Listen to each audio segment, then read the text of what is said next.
Bene, direi che possiamo ricominciare dopo questo momento di sessione di lavoro e di gruppo, anche perché abbiamo plenary session after the working groups,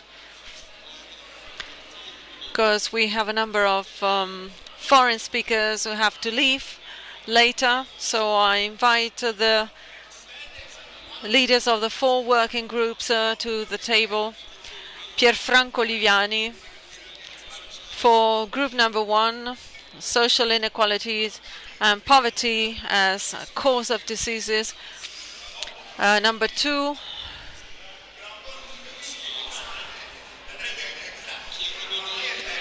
Chiara Bodini for group number 3, privatization of healthcare, and Ilaria Sesana for climate change and impacts on health and the safeguard of safeguarding water and land as common goods.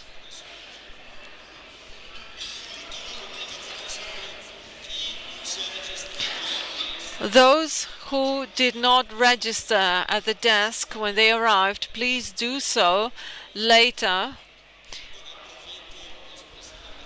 My name is Alessandro Braga. I'm from Radio Popolare, radio network, and I deal with healthcare issues. So thank you for joining this conference. I went around the tables during the working groups, and I look forward to their conclusions.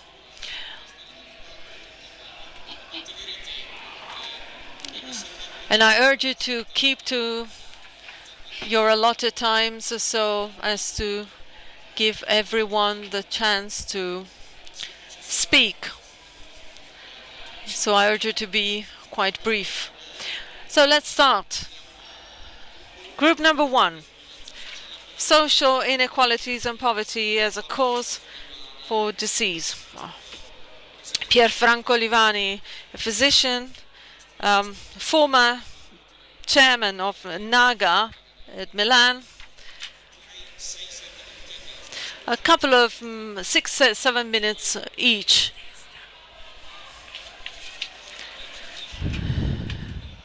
Welcome everyone. First of all, allow me to say that it was very interesting to see that how the general issues that were covered this morning were tackled into more details and in a more practical way in the working groups. We looked forward to this, and I'm happy that this was the case. So a couple of inputs. Some of us mentioned the relative poverty concept, which is very interesting, meaning that it is not only large amounts of poor people suffering the consequences, but also people moving from the south to the north of Italy, for instance, for treatment. Very often they face the risk of losing their jobs.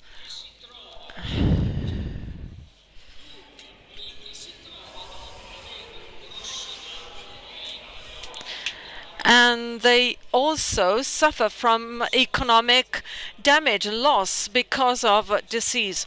There are examples in Africa of this too. In order to treat someone, the whole family is faces huge debts. A physician mentioned in the group the extra healthcare intervention, meaning that sometimes patients need not only medical treatment, medication, but a more general treatment in terms of reintegration in society, and in places that they were forced to leave because of their disease. Healthcare policies should be equal but not the same. As we've often said, that drugs should be more expensive for poor people than for the rich. There is also an issue of medical information. Poor people very often need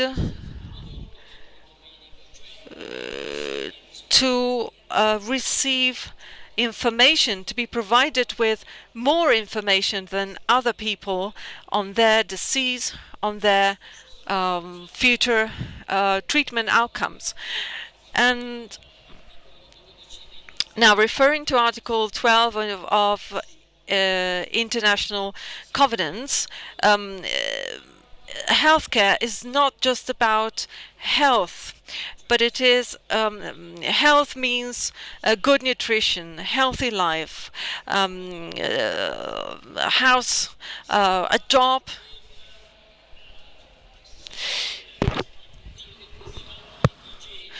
We also covered gender issues as determinant for health. Women very often are at a disadvantage in terms of health.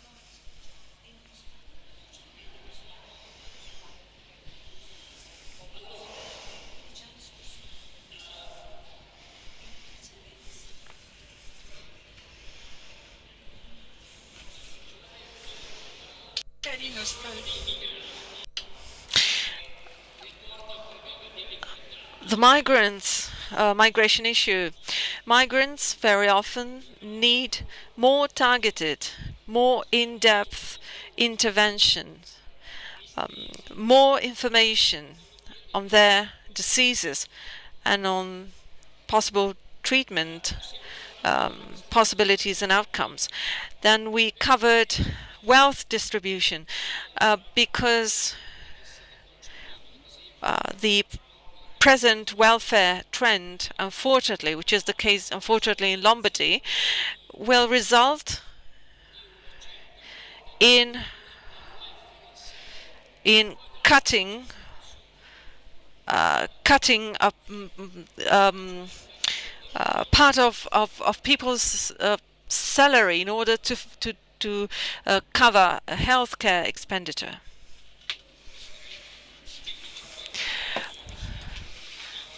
Thank you very much for keeping to your time. What, in 30 seconds, what are your proposals? Our major proposal was to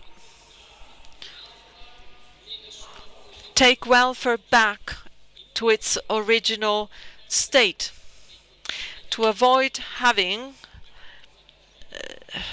concepts within welfare eroding its main components. Thank you, Pierfranco, Olivani, coordinating the first group on social inequalities, and I'll give the floor to Fulvio Aurora. Fulvio Aurora is National Head of Disputes for Medicina Democratica, and he coordinated the second group, Access to Treatments and the TRIPS agreements. I'll be as fast as I can, promise. In our group, we started to clarify a number of terms that had been mentioned this morning, comparing them with the Italian situation. Some of the things that had been said about other countries. Now, one thing that was said was that access to treatment, effective treatment, is something that does not refer only to drugs. You need to have a global outlook, a global vision of the situation. Although drugs, as we heard this morning, are absolutely important, totally essential. In the detail, what we saw is that we have to use all the possibilities that are available. In Italy, we have the Military Pharmaceutical and Chemical Institute, the center at Nerviano, just outside Milan, which have institutes that can be used in a very fundamental manner. One regards independence, for example, because we saw that there's no independence talking about drugs, and the other one is conflicts of interest. We have a problem of research, experimentation,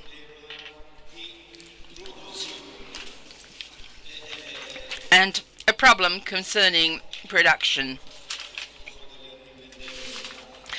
And once again, I would like to speak about the issue of independence, both for research and experimentation. In other words, we need to see that what is experimented must be judged, must be assessed by a public body.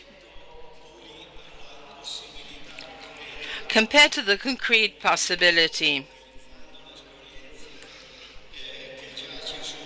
of use of these drugs and basing ourselves on the experiences that are already in use, there has to be a public body that has to be set up, starting from the existing situations and then developing them further.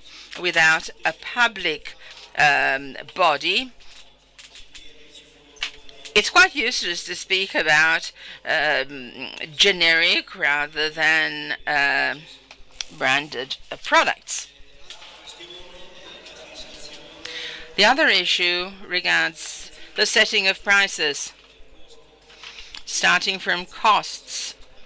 Costs and prices have to be transparent, which is something that doesn't occur today because the high level of prices established by the companies, by the corporations, simply are used to stifle the possibility of using such drugs.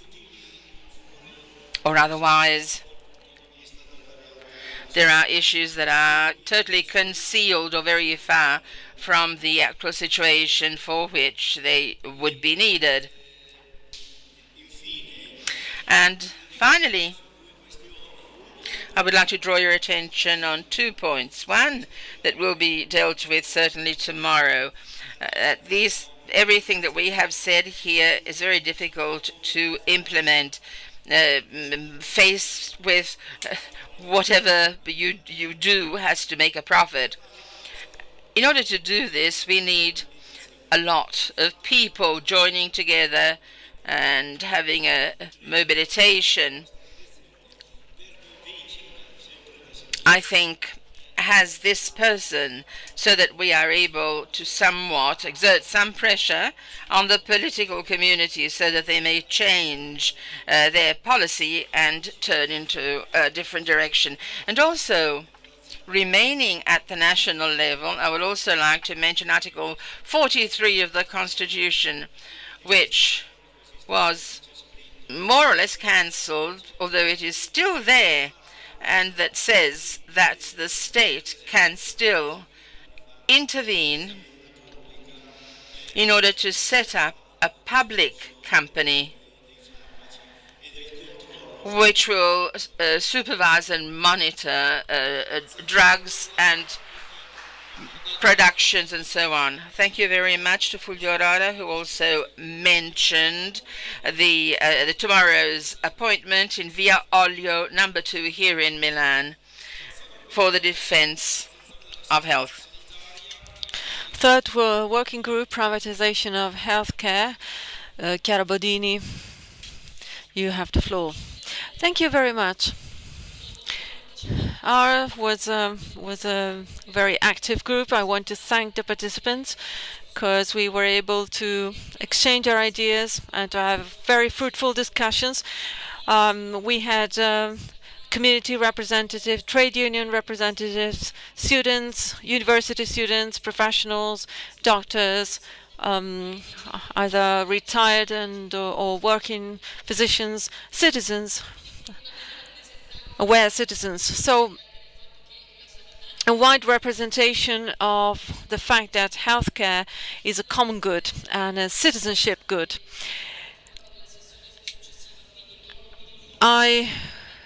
won't dwell on the topics that will be covered in the afternoon session.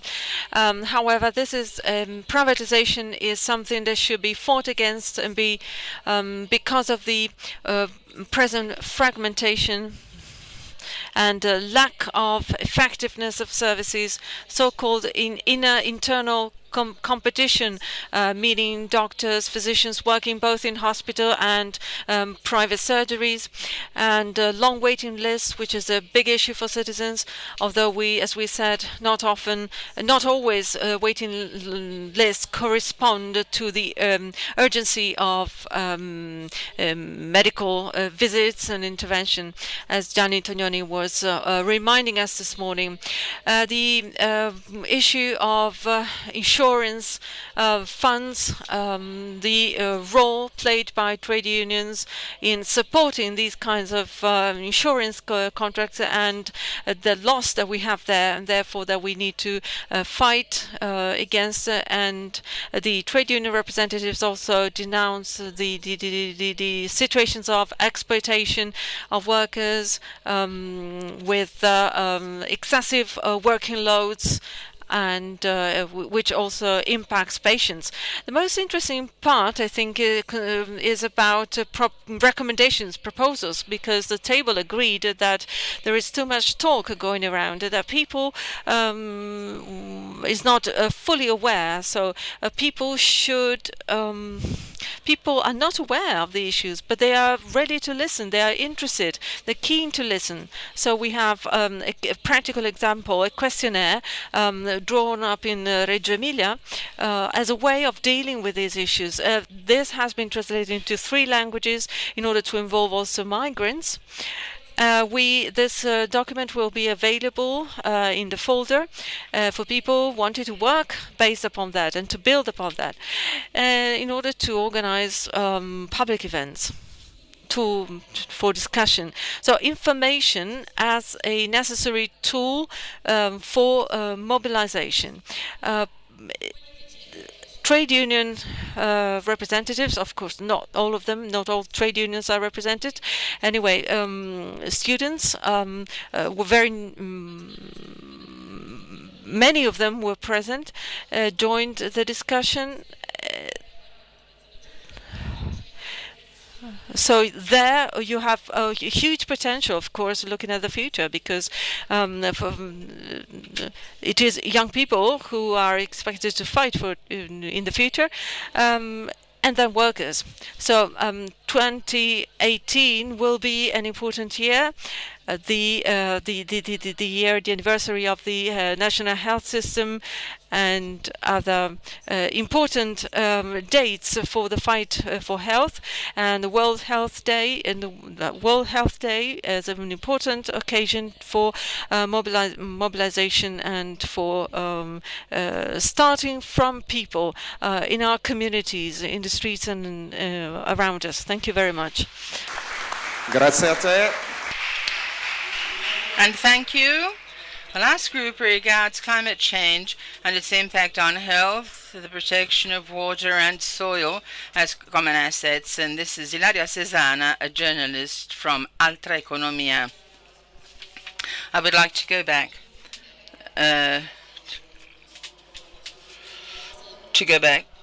to what somebody else said, because our group very firmly underlined the need to bring our ideas out into the world, and therefore to communicate as best as possible. And of course, the protection of the environment is something that is of utmost importance, because if these ideas remain in closed groups of intellectuals, well, then there will be nothing done. We have to invest on communication, on education, and as somebody said, a young person said, we should occupy the physical and virtual streets of the city. And this applies very much to the younger generations, starting from the subject matter that we spoke about, which is that of the of urgency. Climate change is already here with us, and we all have to deal with the impact it has on our health, not necessarily in the far-flung places around the world, but here where we are, where we live, because we can all feel it. We also asked ourselves, who will be paying for the impact of this of climate change on health? Well, of course, it'll be the poorer persons who live in the developing areas, because they are those that are bearing the biggest brunt of this type of action. The focus is that we should keep the climate change below 2 degrees, according to Paris COP21, I'm sorry. And how can we reach this objective? Many people in our group said that we should change our individual actions, everything that has to do with recycling, with repairing broken objects, reducing waste, changing your lifestyle, and so on. This is the first essential passage in order to be able to reduce the resources, the waste of resources of our planet. But this is not enough, because there is something at a higher level that has to be changed. Someone can choose not to use their motor car, but if there is not public transportation with buses and underground trains or railways and so on, the battle becomes extremely complicated. And then we also broadened our considerations to more global issues, agriculture, for example, modifying, changing our production systems in agriculture, not only because of the impact these have on the polluting agents, but also to consider what is being done to achieve the Paris agreements. Anche Ilaria Sesana. Thank you, Ilaria. La sessione, ringrazio. Thank you, Ilaria. I thank you all for being so brief. People often talk for too long, but we have proved today